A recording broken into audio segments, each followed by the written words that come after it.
Who remains in New England the longest? Is it Bill? Is it Tom Brady? Or Gronk? Who's the Patriot the longest? Well, look, I think the real answer would be McDaniels. McDaniels is going to be there forever. I think he's going to coach Brady's kid, Ben. I think he'll be there for that. But if I'm going to choose those three, I'm actually going to say Brady. On the surface, first of all, he's been healthy for a decade. He's the league MVP. Why would he retire?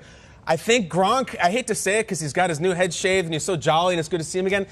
He could probably get injured. He gets injured a lot, and I hate to see that. I also think he's got 2 years left on his contract. It ends when he's 30 years old. If he's talking about retirement, that 30 number is real nice. And then Belichick, I can't see him coaching after Brady right now because there's no heir apparent. There's nobody to take over unless they go and get a quarterback in next year's draft. I think it's Brady.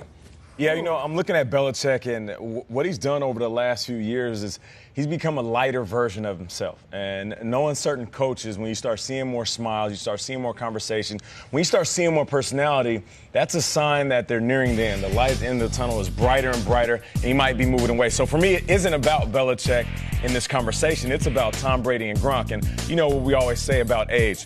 Father Time is undefeated. Yep. You just mentioned the injuries with Gronk. The injury bug got one hell of a record, too. But I will say this. I will lean on Gronk bouncing back from injuries before I lean on Tom Brady playing at a high level the older he gets. Yeah. Even though he keeps defying age, I would say Gronk bouncing back, rehabbing, prehabbing, he's going to be on that team long because those 76 TDs right there, that's the most since 2010 in the NFL. You can't replace that. I don't care if you go in the draft. I don't care if you go in free agency. Gronk is a monster. So you think they'll redo his deal, he'll be happy, he'll show up for camps, and there's no way he's playing for a different team at any point? He'll be the foundation for the new young quarterback. What do you got, Kay? I think I'm trying to figure it out based off what you guys say. I'm curious to hear your thoughts. I think I'm going to go Tom Brady. I think Bill Belichick, I could actually weirdly see him being like, you know what, Jimmy Garoppolo isn't here. Maybe I wanted him to stay here, and here's Tom Brady, and he's not going to leave forever because I think he'll stay. And I think Belichick might be like, who has the worst record in the league? I'm going to go there.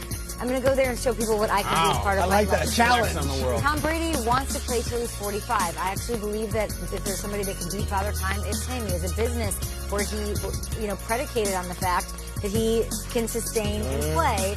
And then you look at Gronk, and I mean, if Dwayne Johnson, The Rock, becomes president or runs for president, there's going to be a big hole in Hollywood for an action hero. Gronk could easily slip in and be that. Unless Gronk's on the ticket. I don't know. Sure, we might be voting for Gronk. You're right. I've been going back and forth on this because I don't think it's Gronkowski. I think these two guys outlast Gronkowski, Belichick, and Brady. They've been together 18 years. And at first I was like, Belichick, just because he's been there 23 years as a head coach. What else is he going to do? This is what he wants to do. Yeah. And then I think about Brady and his will and his desire and, most importantly, his business. I think of this TB12, and the whole entire thing is about longevity and extending your life and keeping yourself in your best form. He won the MVP at age 40. He wants to win the MVP at 41, 42, 43, 44, 45, 46, 47, 48, 49, 50. This guy has now built a lifestyle brand based on being the best athlete at the oldest age possible. It's different with nutrition. It's different with the way he trains. What's the name of the docuseries, Peter? The docu is Tom versus Time. It's the whole thing. And I think he's trying to battle time. And when McDaniels came back, there was no agreement between he and Belichick saying you're going to be the coach in X amount of years, or you're even going to be the head coach at this point in time when Brady. I think Brady is looking to win the war, if there is a war between him and Belichick, outlast everyone, and be the oldest starting quarterback of all time. I think that's the last notch on the belt, and I think Brady wants it. He wants to win Super Bowls in his 40s. Will there be a war with him and Giselle because of this?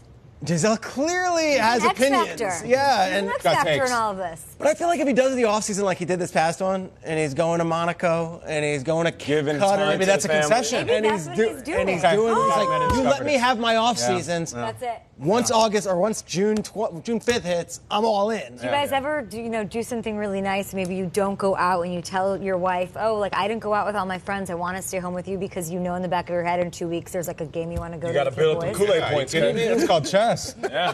You got to build up them points. That's called marriage. Maybe that's what this is. Build up the points so you can tear them down. That's one of and then when you go do that game, you come home and say it was the worst time I've ever had. I hated it. Didn't have fun at all. I'll go to Qatar with you and sure, why not? I'll do yoga with you and all of that, but I'm a play when it gets to minicamp. We just figure we solved the Patriots puzzle right now. When June 5th hits, it's time for some Brady family time. I think we can all relate to that.